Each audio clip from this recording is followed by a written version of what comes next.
औरंगाबाद देव में छठ व्रत करने पहुंचते हैं लाखों श्रद्धालु। करोड़ों खर्च के बावजूद नारकीय है तालाब की स्थिति।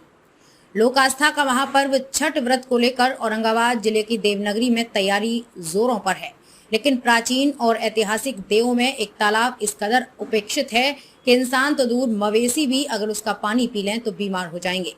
बता दें, सूर्यदेव मंदिर के महात्म की वजह से देश के कोने कोने से हजारों की संख्या में श्रद्धालु छठ महापर्व करने आते हैं। सरकार, जिला प्रशासन और नगर पंचायत के द्वारा सभी तरह की विधि व्यवस्था देखी जाती है, लेकिन देव में ही स्थित प्राचीन और ऐतिहासिक रानी तालाब उससे उपेक्षित रह जाता है।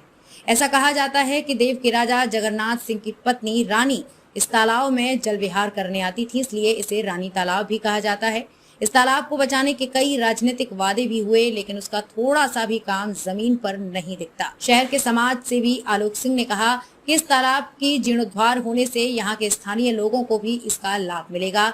यहाँ तक कि अगर प्रशासन और नगर पंचायत द्वारा पहल कर इसकी साफ सफाई कराई जाए तो छठ व्रत में लगने वाली भीड़ को बांटा जा सकता है और विधि व्यवस्था को मजबूत किया जा सकता है। Bureau report, bullet news TV. Chhath महापर्व आने वाला है, जिसे लेकर के देश विदेश से भी लाखों लोग यहाँ पहुँचते हैं। ऐसे में देव में इस स्थिति में जर्जर तालाब है, क्या कहेंगे इस पर स्थानीय होते हुए? देखिए, मेरा सौभाग्य है कि हम इस धरती पर पैदा लिए, जहाँ लाखों छठ व्रती लोग आस्था के महापर्व पे इस जगह पर आते हैं और छठ व्रत करते हैं।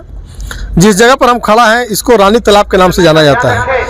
हमारे ठीक पीछे देख रहे होंगे, आपके कैमरा में दिख रहा होगा, एक मंदिर है जिस मंदिर को में शक्ति की आराधना होती थी और शिव की आराधना होती थी। बहुत ही जागृत स्थान है और यहाँ जब कभी इस क्षेत्र का उत्कृष्ट स्थल था तो उस समय यहाँ रानी जल विहार करती थी। इतना बढ़िया आकृति है कि सामने जो दिख रहा होगा, वहाँ नीचे में मंदिर के नीचे में जो बना हुआ घाट है, वहाँ जल रानी अपना कपड़ा बदलते थे स्नान करके। और इस तालाब में इतना अच्छा कलाकृति उकेरा गया है। बगल में दाईं तरफ गाँव घाट बनाया गया था, जिससे कि पशु पक्षी जो है उतर के पानी पी सकते हैं। आज हम सब देख सकते हैं कि पानी कितना प्रदूषित हो चुका है। यह पानी पीने को तो छोड़ दीजिए, मवेशी के पीने को छोड़ दीजिए, अगर गलती से इस तालाब में किसी का हाथ स्पर्श हो जाए तो उसको खुजली हो जाएगा। इतना प्रदूषित यहाँ का तालाब हो गया है। कहने को देव में छठ व्रत लगता है, लाखों करोड़ रुपए खर्च किया जाता है। देव नगर पंचायत हो गया है, अभी नगर पंचायत में लगभग 1.5 करोड़ रुपए अब तक खर्च हो चुका है। अस्तित्व में आने के बाद से 1.5 करोड़ से ज़्यादा हो गया होगा, 1.5 करोड़ से ऊपर खर्च हो चुका है। और इसके बावजूद भी आज यह तालाब अपनी उदासीनता, अपनी बदनीयती, अपनी बदकिस्मती पर रो रहा है। यह विकास का सबसे भद्दा मजाक है। जहाँ बगल में लाखों रुपया खर्चा करके हर वर्ष प्रशासन के द्वारा, सरकार के द्वारा महोत्सव मनाया जाता है, जहां लाखों करोड़ रुपया खर्च होता है महोत्सव के नाम पे, और उसके ठीक सामने यह तालाब जो है अपनी बदनीयती पर आंसू बहा रहा हो, तो विकास पर सबसे करारा तमाचा है। देव का नगर पंचायत में पहली प्राथमिकता होनी चाहिए थी। और हमें लगता है कि औरंगाबाद जिला में अगर कोई तालाब का गिनती होगा, देव के सूर्यकुंड तालाब की पवित्रता को छोड़ दिया जाए तो उसमें सबसे ऐतिहासिक और सबसे सौंदर्यीकृत तालाब में इस तालाब की गिनती होगी, जहां इतनी बढ़िया व्यवस्था हो।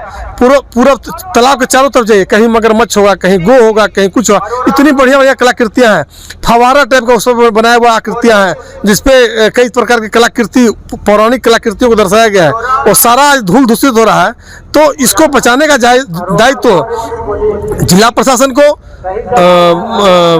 राज्य सरकार को और पुरातत्व विभाग को हो जाता है। लेकिन सारा का सारा महकमा फेल हो चुका है। एक बार हम लोग यहाँ के स्थानीय विधायक आनंद शंकर, जो यहाँ के विधायक हैं, पहली बार उनके द्वारा इस तालाब के जीर्णोद्धार का संकल्प लिया गया। उनके द्वारा कुछ राशि भी उपलब्ध करा दिया गया और कहा गया था कि इस पैसा में कोई अपना हिस्सा नहीं तय करेगा, जिसको कमीशन कहते हैं, वो हिस्सा तय नहीं करेगा, और उस पैसा से ये करेंगे, वो करेंगे, मंदिर का जीर्णोद्धार कराएंगे, तालाब का ये होगा। न तो तालाब सूखा, न तालाब का गाद निकला, न कहीं उन्नयन का कार्य हुआ, सिर्फ और सिर्फ हुआ तो पैसा का दोहन हुआ। तो अब तक जितने जनप्रतिनिधि होते हैं, नगर पंचायत हो गया है, हमें लगता था कि नगर पंचायत बनने के बाद इस प्रकार के छोटे छोटे चीज़ों को संवारा जाएगा, लेकिन इसमें भी नगर पंचायत पूरी तरह विफल हो गई है। 1.5-2 करोड़ रुपये खर्च करने के बावजूद भी, जिस तालाब में 10 लाख रुपया खर्चा करने के बाद, 5 लाख रुपया खर्चा करने के बाद तालाब अच्छा हो सकता था, वो नहीं हो रहा है। और आप देख सकते हैं हम सब कि कितना गंदगी है, कितना बदबूदार पानी हो गया है।